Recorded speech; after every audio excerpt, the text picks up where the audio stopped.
నమస్తే welcome to today's focus. సన్నాహక సభల్లో కేటీఆర్ వరుస టూర్లతో షా మోదీ, ఇటు చేవెళ్ల సభతో కదలనున్న కాంగ్రెస్ ప్రచార రథం. తెలంగాణలో స్పీడ్ పెంచిన పార్టీలు, పోటాపోటీ ప్రచారానికి ప్రణాళికలు, మైకులు రెడీ. ఇది ఇవాల్టి టుడేస్ ఫోకస్.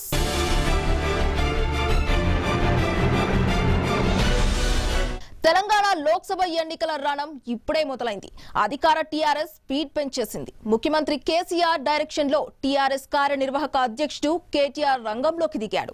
లోక్సభ నియోజకవర్గాల వారీగా సన్నాహక సమావేశాలు మొదలు పెట్టారు. ఇక బీజేపీ జాతీయ అధ్యక్షుడు కూడా రంగంలోకి దిగారు. ప్రధానితో పాటు ఆయన కూడా వరుస టూర్లకు శ్రీకారం చుట్టారు. ఇటు కాంగ్రెస్ అధ్యక్షుడు రాహుల్ గాంధీ సైతం తెలంగాణ పర్యటనకు సిద్ధమయ్యారు. చేవెళ్లతో ఎన్నికల ప్రచారానికి రెడీ అయ్యారు.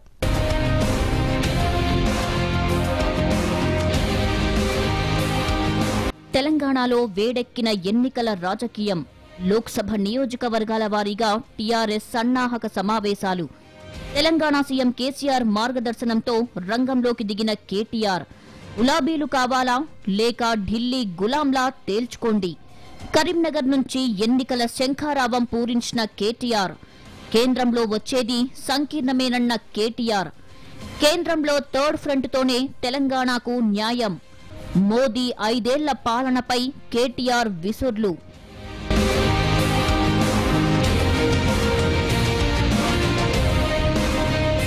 గులాబీ గుబాలించేలా లోక్సభ ఎన్నికల్లో సత్తా చాటేందుకు తెలంగాణ రాష్ట్ర సమితి సమరశంఖం పూరించింది. తెలంగాణ అసెంబ్లీ ఎన్నికలు ముగిసిన దాదాపు 2 నెలల తర్వాత తిరిగి లోక్సభ ఎన్నికల కార్యకలాపాలకు తెరతీసింది.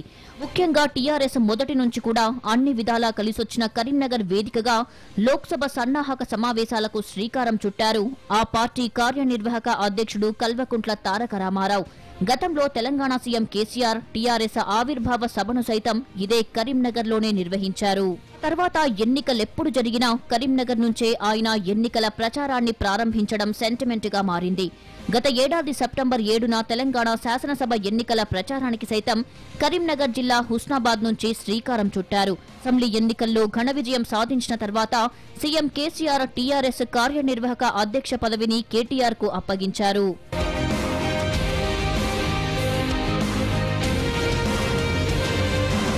గత 3 నెలలుగా కేటీఆర్ ఈ బాధ్యతలను నిర్వహిస్తున్నారు. పార్టీ రాష్ట్ర కమిటీ సమావేశాలతో పాటు నేతలతో ముఖాముఖి తదితర కార్యక్రమాల్లో పాల్గొన్నారు.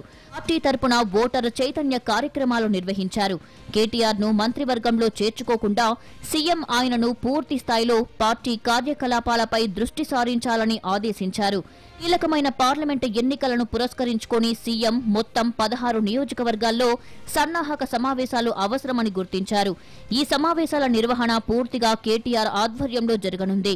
కేటీఆర్ అన్ని జిల్లాల మంత్రులు, నియోజకవర్గాల ఎంపీలు, ఎమ్మెల్యేలు, ఎమ్మెల్సీలు, ముఖ్య నేతలతో చర్చించి తన ప్రచారానికి సంబంధించిన షెడ్యూల్ ఖరారు చేసుకున్నారు.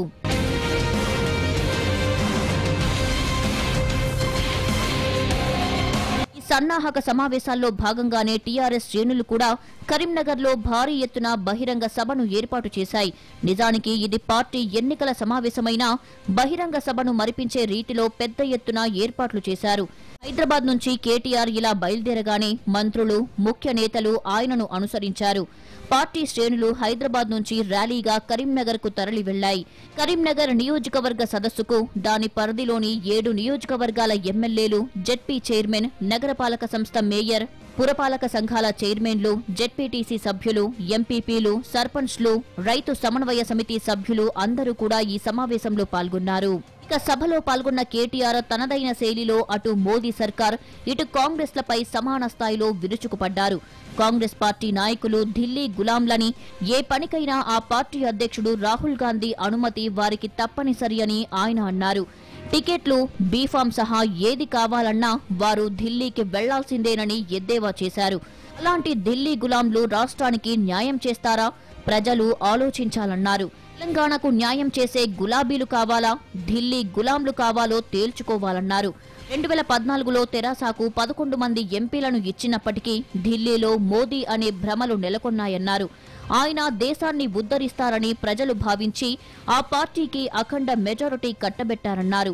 మోదీ పాలనలో దేశం బాగుపడదని ప్రజలకు అర్థమైపోయిందని, అందుకే ఈ మధ్యన జరిగిన ఎన్నికల్లో ఎక్కడికక్కడ ఆ పార్టీకి ఎదురుదెబ్బలు తగులుతున్నాయన్నారు.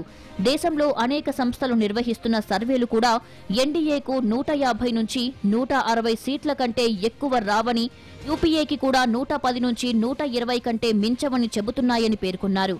బీజేపీ పార్టీకి ఎన్డీఏ కూటమికి 150, 160 సీట్లకు మించి వచ్చే అవకాశం కనబడడం లేదు. పోని రాహుల్ గాంధీ నేతృత్వంలోని కాంగ్రెస్ పార్టీ ఏమైనా పెరిగిందా అంటే వాళ్ళు కూడా ఏం పెరగలే. వాళ్ళు కూడా ఈ మధ్యన వస్తున్న సర్వేలు చూస్తే 100, 110 సీట్లు దాటి వాళ్ళకు కూడా వచ్చే పరిస్థితి కనబడతలేదు. అంటే ఒక్క మాటలో చెప్పానంటే బీజేపీ 150, 160 సీట్లు, ఎన్డీఏ యూపీఏ మొత్తం కలిపి 110, 120 సీట్లు. ఇద్దరు కలిస్తే కూడా యూపీఏ ఎన్డీఏ రెండు కలిస్తే కూడా కలిపి కూడా ప్రభుత్వాన్ని ఏర్పాటు చేసే సంఖ్య వారికి ఉండే అవకాశం లేదు. ఈ నేపథ్యంలో కేసీఆర్ ప్రతిపాదించిన ఫెడరల్ ఫ్రంట్ కీలకంగా మారనుందని చెప్పారు. ఒక్కో ఎంపీ రేపటి రోజున ఎంతో కీలకం కాబోతున్నారన్నారు. రాష్ట్రం నుంచి 16 మంది తెరాస ఎంపీలను గెలిపిస్తే ఢిల్లీ గద్దెనెక్కేవారని నిర్ణయించే అవకాశం దక్కుతుందన్నారు. కాంగ్రెస్, బీజేపీను వ్యతిరేకించే పార్టీలు దేశంలో అనేకం ఉన్నాయని, కేసీఆర్ ప్రయత్నిస్తున్న ఫెడరల్ ఫ్రంట్లో భాగంగా కొత్త కూటమి ఏర్పడబోతుందని చెప్పారు. కేంద్రంలో బీజేపీ, కాంగ్రెస్ రెండు అధికారంలోకి వచ్చే అవకాశం లేదన్నారు. ఒక్కొక్క ఎంపీ ఈ 16 ఎంపీల్లో రేపటి రోజున చాలా కీలకంగా పోతా ఉన్నారు. ఈ 16 ఎంపీలను కనుక మీరు కేసీఆర్ గారి నాయకత్వంలోని టీఆర్ఎస్ పార్టీకి ఓటేసి గెలిపించినట్టయితే ఈ 16 మంది ఎంపీలే తెలంగాణ ప్రజల ఆశీస్సులతో రేపు ఢిల్లీ గద్దె మీద ఎవరు కూర్చోవాలనో మనము నిర్ణయిస్తామని చెప్పి ఈ సందర్భంగా నేను మీకు గుర్తు చేస్తా ఉన్నా.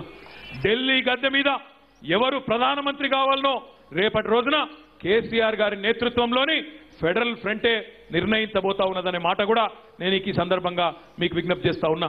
ఇటు రాబోయే పార్లమెంటు ఎన్నికల్లో తెలంగాణ రాష్ట్రంలోని మొత్తం 17 స్థానాలకు గాను 16 గెలవాలనే లక్ష్యంతో టీఆర్ఎస్ సన్నద్దమవుతుందని విశ్లేషకులు చెబుతున్నారు. దీనికి అనుగుణంగా తెలంగాణ సీఎం కేసీఆర్ ప్రణాళిక సిద్ధం చేశారని, ఇప్పటికే మొదటి దశ సర్వే కూడా పూర్తయిందనే ప్రచారం జరుగుతోంది. పార్టీ పరిస్థితులు, ఎంపీల పనితీరు, ఇతర అంశాలపై కొంతమేరకు స్పష్టత వచ్చిందని, ఈ నేపథ్యంలో పార్టీ శ్రేణులన్నింటినీ పూర్తి స్థాయిలో ఎన్నికల క్షేత్రంలోకి మళ్లించడానికి సన్నాహక సమావేశాలను ఉపయోగించుకోనున్నారని చెబుతున్నారు.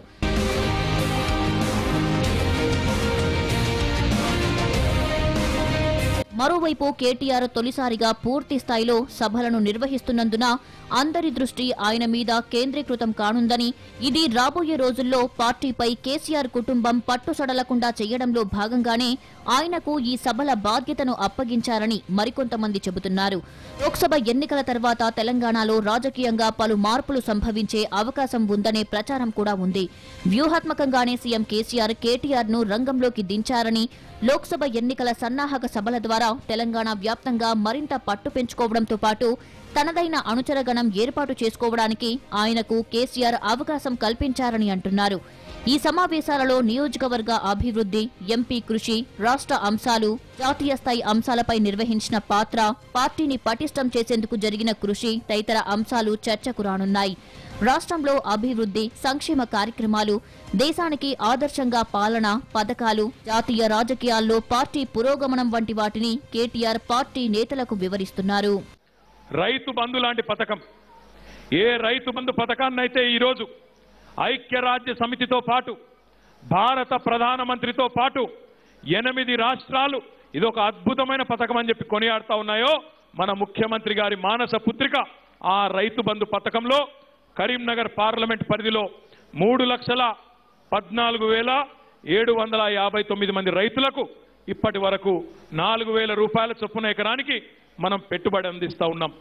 ఆడబిడ్డల కష్టాలు, ఆడకూతురుల కష్టాలు తాను స్వయంగా చూసినవాడు కాబట్టే ఆనాడు 4.5 లక్షల మంది బీడీ కార్మికురాలైన అక్క చెల్లెలకు 1,000 రూపాయల చొప్పున భృతిని కల్పించడం జరిగింది.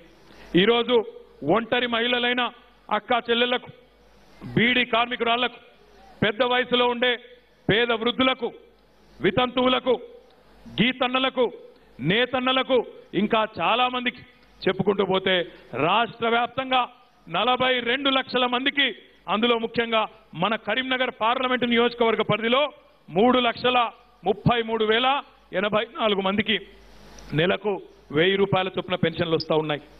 ఆ నెలకు 1000 రూపాయల పెన్షన్ ఏదైతే ఉన్నదో మొన్ననే మనం బడ్జెట్ ఆమోదించుకోవడంతో వచ్చే ఆర్థిక సంవత్సరంలో అంటే రాబోయే నెల 2 నెలల కాలంలోనే 2016 రూపాయలు కాబోతున్నదనే మాట నేను ఈ సందర్భంగా మీకు గుర్తు చేస్తాను. నిజానికి కరీంనగర్ లోక్సభ నియోజకవర్గంలో టీఆర్ఎస్ పార్టీ ఎంతో పటిష్టంగా ఉంది. మొత్తం 7 స్థానాల్లోనూ విజయం సాధించింది. ఎంపీ వినోద్ కుమార్ సీఎంకు అత్యంత సన్నిహితుడు. పార్టీ వ్యూహాలను ఢిల్లీలో అమలు చేయడంలో ఆయన కీలక పాత్ర పోషించారు. మళ్లీ ఎన్నికల్లో ఆయన పోటీ చేయడం ఖాయమైందనే ప్రచారం జరుగుతోంది. ఎంపీగా ఆయనకు పార్టీ శ్రేణుల నుంచి పూర్తి స్థాయిలో మద్దతు ఉంది. నియోజకవర్గాల వారీగా పార్టీ సమన్వయంతో వ్యవహరిస్తోంది. పార్లమెంటు నియోజకవర్గ సమావేశం అనంతరం కేటీఆర్ 7 నియోజకవర్గాల నేతలతో విడివిడిగా సమావేశాలు కూడా నిర్వహించారు.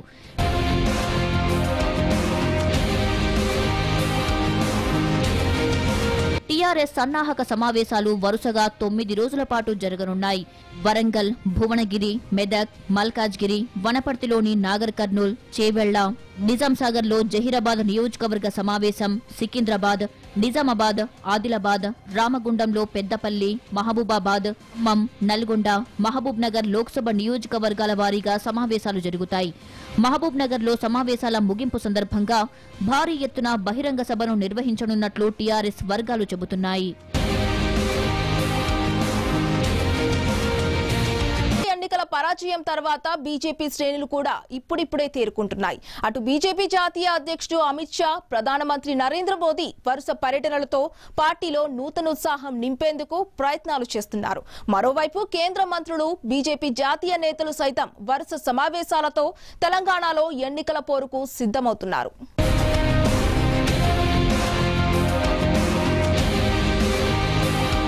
తెలంగాణ ఎన్నికల ఓటమి తర్వాత ఇప్పుడిప్పుడే కోలుకుంటున్న బీజేపీ పార్లమెంటు ఎన్నికలకు సమాయత్తమవుతుంది.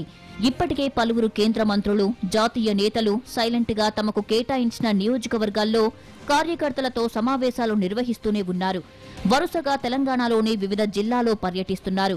పార్టీ శ్రేణుల్లో ఉత్సాహం నింపేందుకు తమ వంతు ప్రయత్నాలు చేస్తున్నారు. ఈ క్రమంలోనే తెలంగాణపై జాతీయ అధ్యక్షుడు అమిత్ షా, అలాగే ప్రధాని మోదీ కూడా ప్రత్యేక దృష్టి పెట్టారనే ప్రచారం జరుగుతోంది.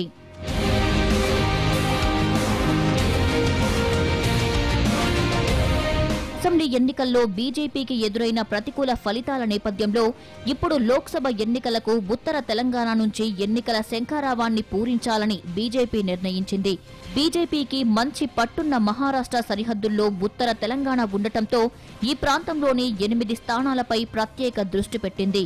ఈ మేరకు నిజామాబాద్ జిల్లా నుంచి బీజేపీ ప్రచారాన్ని ప్రారంభిస్తున్నట్లు ఆ పార్టీ నేతలు చెబుతున్నారు. ఇందులో భాగంగా బుధవారం 5 పార్లమెంటు క్లస్టర్ల సమావేశం నిర్వహించారు. ఈ సమావేశంలో ఆ పార్టీ జాతీయ అధ్యక్షుడు అమిత్ షా కూడా పాల్గొన్నారు. నిజామాబాద్, ఆదిలాబాద్, కరీంనగర్, మెదక్, జహీరాబాద్ పార్లమెంటు నియోజకవర్గాల పరిధిలోని పార్టీ శక్తి కేంద్రాల ప్రముఖులు, సహ ప్రముఖులు, జిల్లా అధ్యక్షులు, పార్టీ ప్రజా ప్రతినిధులు, రాష్ట్ర పదాధికారులకు ఎన్నికల సన్నద్ధతపై అమిత్ షా దిశానిర్దేశం చేశారు. भारतीय जनता पार्टी पूरे देश में एकमात्र ऐसी पार्टी है जो चुनाव जीतती है तो चुनाव जीतने का आधार नेता नहीं होता है. चुनाव जीतने का आधार मेरा शक्ति केंद्र और बूथ में बैठा हुआ मेरा कार्यकर्ता होता है. कई चुनाव, कठिन से कठिन चुनाव भारतीय जनता पार्टी को भारतीय जनता पार्टी के कार्यकर्ताओं ने जिताए हैं. और यही कार्यकर्ता है जो बूथ पर भारतीय जनता पार्टी का झंडा और भारतीय जनता पार्टी का एजेंडा लेकर जाता है और भारतीय जनता पार्टी को विजयी बनाता है.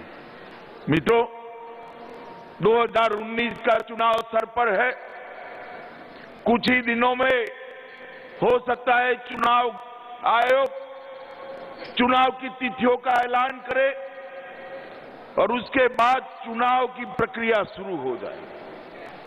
आने वाला चुनाव भारतीय जनता पार्टी के लिए और भारतीय जनता पार्टी के कार्यकर्ताओं के लिए बहुत महत्वपूर्ण चुनाव।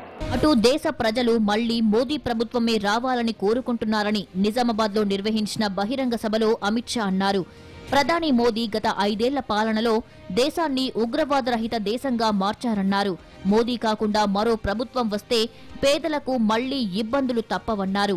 మహాకూటమి తరపున అందరూ ప్రధాని అభ్యర్థులేనని, ఎవరు ఏ వారం ప్రధానిగా ఉంటారో కూడా తెలియదని, కేంద్రంలో ప్రాంతీయ పార్టీలతో బలహీన ప్రభుత్వం ఏర్పడితే అది దేశానికే ప్రమాదకరమని అన్నారు. कांग्रेस पार्टी, चंद्रबाबू नायडू, ममता बनर्जी, अखिलेश यादव, मायावती, ये सारे के सारे लगे हैं कि जवानों ने जो पराक्रम किया है उस पर सवालिया निशान, सबूत मांग रहे हैं। सबूत पाकिस्तान नहीं मांग रहा। चंद्रा बाबू, आप क्या सबूत मांग रहे हो? शर्म करो, शर्म करो। రాష్ట్రంలోని 17 స్థానాల్లో బీజేపీ పోటీ చేస్తుందని, నరేంద్ర మోదీయే ప్రధాని అభ్యర్థిగా ప్రచారంలోకి వెళ్తామని బీజేపీ నేతలు చెబుతున్నారు.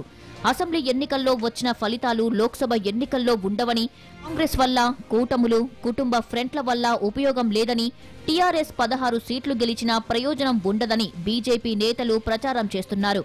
भारतीय जनता पार्टी के कार्यकर्ताओं के लिए मित्रों, हम पराजय से निराश नहीं होते हैं। पराजय से निराश नहीं होते हैं। हम विजय से अहंकारी भी नहीं होते हैं। हम दोनों स्थिति में अपना काम चालू रखते हैं।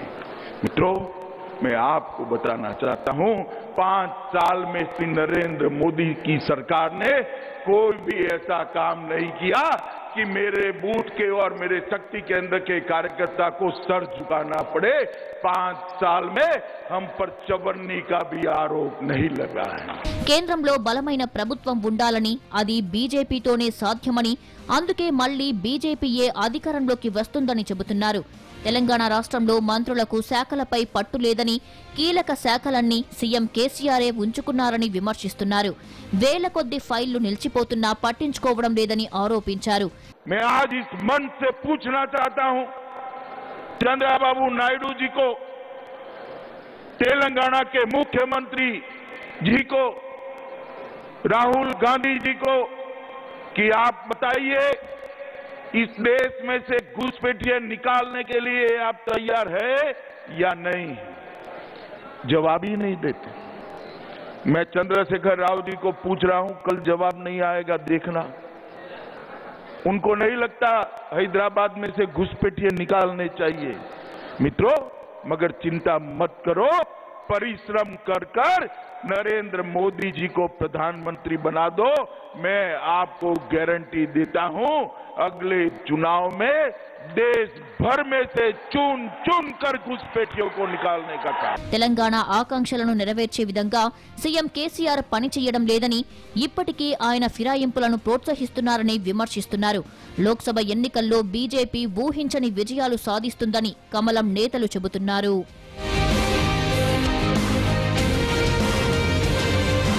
కూడా లోక్సభ ఎన్నికల సమరానికి సిద్ధమైంది. ఆ పార్టీ జాతీయ అధ్యక్షుడు రాహుల్ గాంధీ తెలంగాణ పర్యటన ఖరారు కావడంతో టీ కాంగ్రెస్ నేతలు భారీ బహిరంగ సభను నిర్వహించేందుకు ఏర్పాట్లు చేస్తున్నారు. ఈ సభకు కనీస ఆదాయ వాగ్దాన సభగా కాంగ్రెస్ నేతలు నామకరణం చేశారు.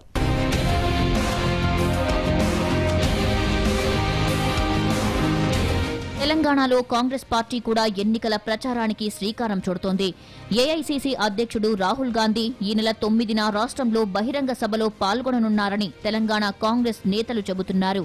ఈ సభలోనే రాహుల్ గాంధీ కాంగ్రెస్ ఎన్నికల నినాదమైన కనీస ఆదాయ వాగ్దానం గురించి స్పష్టత ఇవ్వనున్నారని అంటున్నారు. అంతేకాదు, ఈ బహిరంగ సభను కాంగ్రెస్ నేతలు కనీస ఆదాయ వాగ్దాన సభగా కూడా ప్రకటించారు. చేవెళ్ల లోక్సభ నియోజకవర్గం పరిధిలో మహేశ్వరం సెగ్మెంట్లోని పహాడీ షరీఫ్లో మొదట బహిరంగ సభను నిర్వహించాలని భావించారు. అయితే సభకు అధికారులు అనుమతి నిరాకరించారని అంటున్నారు. దాంతో సభా ప్రాంగణాన్ని శంషాబాద్కు మార్చే అవకాశం ఉందనే ప్రచారం జరుగుతోంది.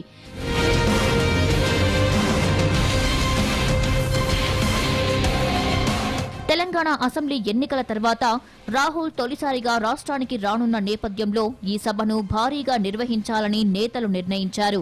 కర్ణాటకలో ఎన్నికల ప్రచారాన్ని ప్రారంభించిన అనంతరం రాహుల్ గాంధీ తిరుగు ప్రయాణంలో ఈ సభను ఏర్పాటు చేశారు. పర్యటన ఖరారైన నేపథ్యంలో కాంగ్రెస్ ముఖ్య నేతలు గాంధీ భవన్లో అత్యవసరంగా సమావేశం కూడా నిర్వహించారు. టీపీసీసీ అధ్యక్షుడు ఉత్తమ్ కుమార్ రెడ్డి, పార్టీ రాష్ట్ర వ్యవహారాల బాధ్యుడు ఆర్సీ కుంతియా, సీఎల్పీ నేత భట్టి విక్రమార్క, టీపీసీసీ కార్యనిర్వాహక అధ్యక్షుడు జట్టి కుసుమకుమార్, చేవెళ్ల ఎంపీ కొండా విశ్వేశ్వర్రెడ్డి, ఎమ్మెల్సీ షబ్బీర్ అలీ, ఎమ్మెల్యేలు సబితారెడ్డి తదితర నాయకులు హాజరయ్యారు.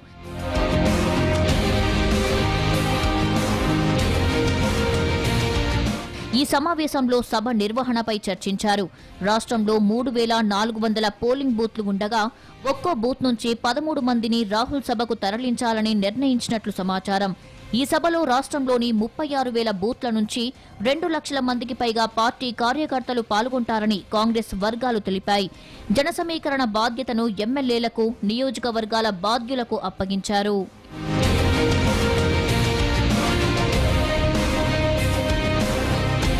ఇటు లోక్సభ అభ్యర్థుల ఎంపికపై ఏఐసీసీ స్క్రీనింగ్ కమిటీ సమావేశం ఈ నెల 10న జరగనున్నట్లు సమాచారం. ఏఐసీసీ ప్రధాన కార్యదర్శి కేసీ వేణుగోపాల్ చైర్మన్ గా ఉన్న ఈ కమిటీ ఇప్పటికే తెలంగాణ ప్రదేశ్ ఎన్నికల కమిటీ ప్రతిపాదించిన జాబితాపై ప్రాథమిక సమీక్ష జరిపి ప్రతి నియోజకవర్గంలో 1 నుంచి 3 పేర్లను షార్ట్ లిస్ట్ చేసిందని అంటున్నారు. ఈ 10న జరిగే సమావేశంలో అభ్యర్థుల ఎంపికను పూర్తి చేసి జాబితాను ఏఐసీసీ కేంద్ర ఎన్నికల కమిటీ సమీక్షలో తుది నిర్ణయం తీసుకుంటారని కాంగ్రెస్ వర్గాలు చెబుతున్నాయి. అలాగే ఈ నెల 19న హైదరాబాద్, విజయవాడల్లో తెలుగు రాష్ట్రాల ఓబీసీల సమావేశం నిర్వహించాలని కాంగ్రెస్ పార్టీ నిర్ణయించింది.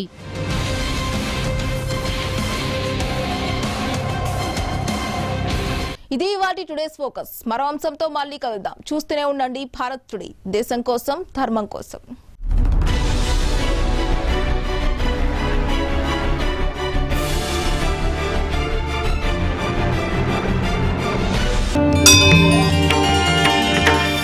నిత్య నూతన విజ్ఞానంతో ప్రపంచానికే మార్గదర్శిగా నిలిచిన వేదభూమి ఇది నాటి భారతం. సనాతన ధర్మం, ఆచార సంప్రదాయాలపై దాడులు ఇది నేటి భారతం. స్వార్థ రాజకీయాలు, విదేశీ కుట్రలతో భరత జాతిని నిర్వీర్యం చేస్తున్న దుష్ట శక్తులపై గళమెత్తాలని మీరనుకుంటున్నారా? కానీ ఒక్కడినే ఏం చేయగలననే నిర్వేదంలో ఉన్నారా? అయితే రండి, దేశం కోసం, ధర్మం కోసం ఆవిర్భవించిన ఏకైక న్యూస్ ఛానల్ భారత్ టుడేతో జతకలవండి. ఆరోగ్యాన్ని హరించే, సమాజాన్ని తప్పుదారి పట్టించే చిల్లర ప్రకటనలకు ఎన్నడూ తల వంచని మన భారత్ టుడే ఛానల్లో ప్రసారమయ్యే కార్యక్రమాలకు సహసమర్పకులుగా ఉండండి. కేవలం సంవత్సరానికి 1000 రూపాయలను నెఫ్ట్ లేదా నెట్ బ్యాంకింగ్ లేదా చెక్ ద్వారా SBI Sahasra television private limited account number 380255827171 IFSC SBIN 0004155 కు పంపి ధర్మరక్షణలో భాగస్వాములు కండి. మీ చెల్లింపు వివరాలను 9133311266 నంబర్కు వాట్సాప్ చేయండి. లక్ష్యం కోసం 1,00,000 మందిలో మీరు ఒకరు కండి. ధర్మ రక్షణ మన ధ్యేయం, దేశ రక్షణే మన లక్ష్యం.